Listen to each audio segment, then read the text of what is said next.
Welcome back to Dominate Your Day. I'm Dana, and I'm so glad you're here with me today. I want to start today with a question. How many decisions did you make this week that were driven by emotion you never consciously identified? I know that's a big question, so take a second. Think about the conversation where you got sharper than you intended. Or maybe it was the decision you rushed because something felt urgent and you couldn't name exactly why. Or maybe it was the meeting where you held back an idea that you knew was good, but you didn't share. Those moments, that wasn't you leading. That was an unrecognized emotion leading and using you as the vehicle. So today we're talking about the one leadership skill that changes everything. Not because it makes you softer or more emotional, but because it puts you back in the driver's seat of your own leadership. And it's called emotional recognition. And it's the multiplier that I talk about in the authentic imprint formula.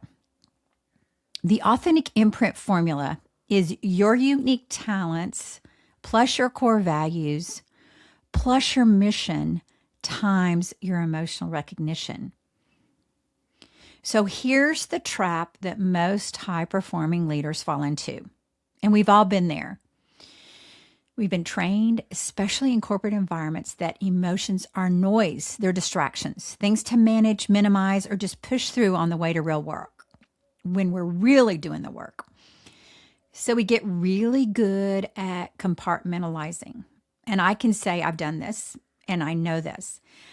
It's when you're feeling something uncomfortable and you just tuck it away because there's a presentation in 10 minutes and you just don't want to deal with it. You've learned probably, as I did, to put things in boxes on the shelf and just say, I'll deal with that later.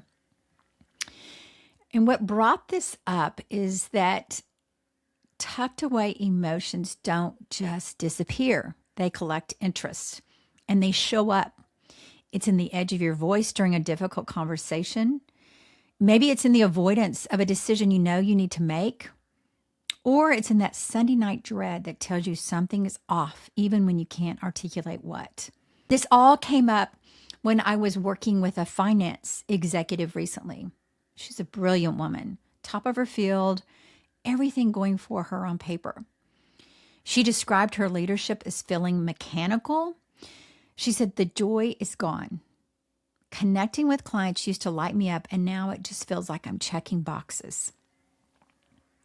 She wasn't burned out from overwork. She was burned out from leading from the wrong version of herself and never having the tools to see it. So here's the reframe that I found that changes everything. Emotions aren't distractions from good leadership. They're information for better leadership. Every emotion you experience in your leadership is data.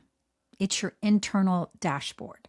Always on, always tracking, giving you real-time information about alignment, threat, connection, energy, and meaning.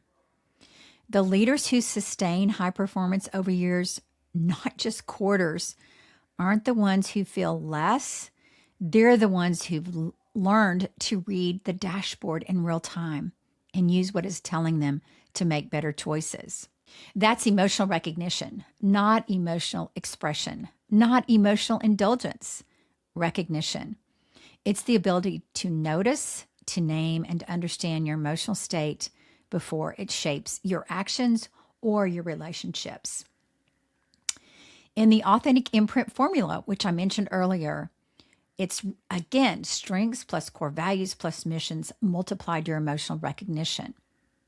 And we're talking about emotional recognition because it's the multiplier. It amplifies everything else. Your strengths work harder, your values stay clearer, and your mission stays even when things get hard. So how do you actually develop this? Well, I want to give you 3 easy practices to do today. Practice number 1. And this is your morning dashboard check. So before you open your email or your calendar, I want you to ask yourself one question. What emotion is most present for me right now?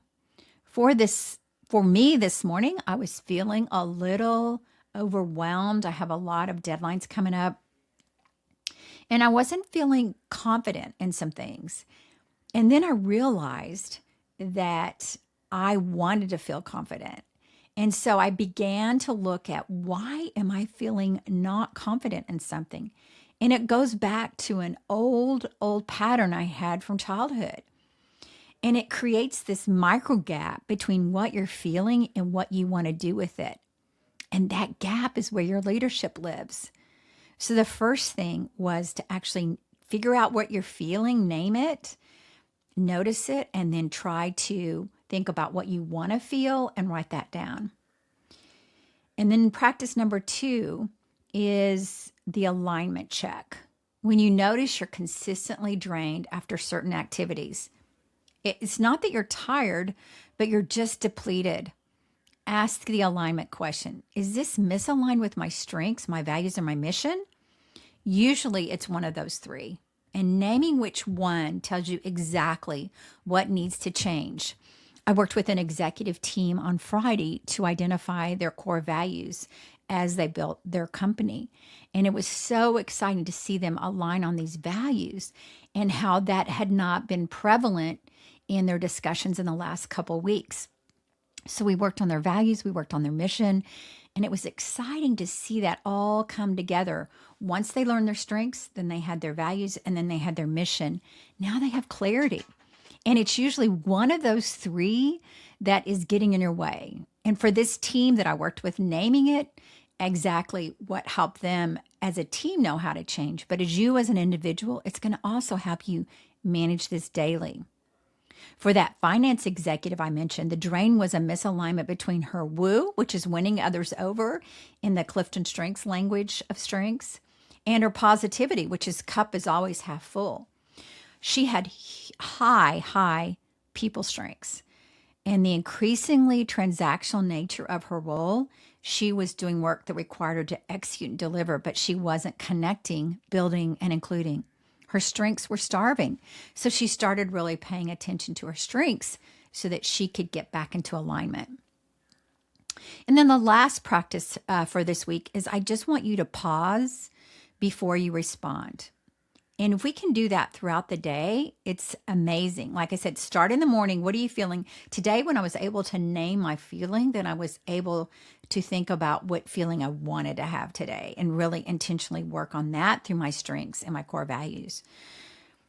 So before your next high stakes conversation, just take a breath and ask, what emotion is active in me right now? Is this relevant information or is this just an old pattern, like I mentioned from my childhood? It's only 10 seconds, and it's the difference between reacting and responding. And this is what compounds over time into a leadership presence. Let me say this over again. It's only 10 seconds, and it's the difference between reacting and responding. And it compounds over time into a leadership presence that people notice, not because you seem calmer, but because you seem more like yourself.